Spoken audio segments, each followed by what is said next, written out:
All right, we'll do one more. It's got to be an easy question, though. No problem. Good afternoon, Senator. My name is Keenan Glover. I'm an Administration of Justice major from Rochester, New York. Okay. A freshman as well. You say you want to provide a government that leaves us alone. Quite frankly, I don't want that. I want a government that is going to help me. I want a government that will help me fund my college education. I want a government that won't define me by my fast food nor by my family's income. I'm a dollar sign with a heartbeat in this nation. This society is mirrored image of Capitol Hill. Do you, Senator Rand Paul, have a formulated solution to come up with new American values so that the citizens of this nation have a worth of more than dead presidents and Ben Franklin?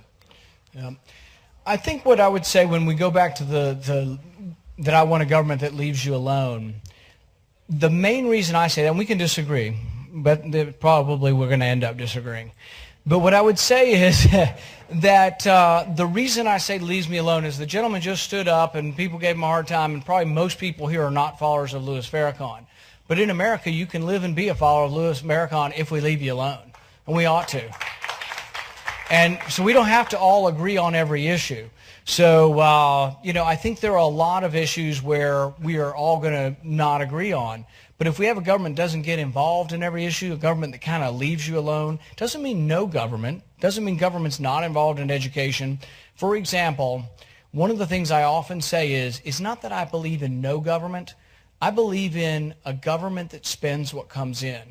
And that's not that unreasonable. We bring in $2.6 trillion a year in money, but we're spending $3.8 trillion. So even though I think your education is important and maybe you have a student loan from the government, I'm not for borrowing it from China. I'm for figuring out how we get it out of the $2.6 trillion that comes in every year, because I think if we borrow it from China, we're going to give you a student loan, you're going to graduate from Howard, and you're going to have $60,000 in debt, and then you got no job.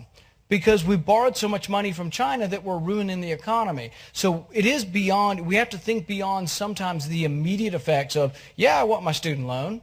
And I'm not saying I'm against the student loans. I'm saying we have to be careful that if we give everybody in the country unlimited student loans and everybody goes to college, and that the country becomes so indebted that there are no jobs, have we done you a service? So everything it's a balancing act of trying to figure it out.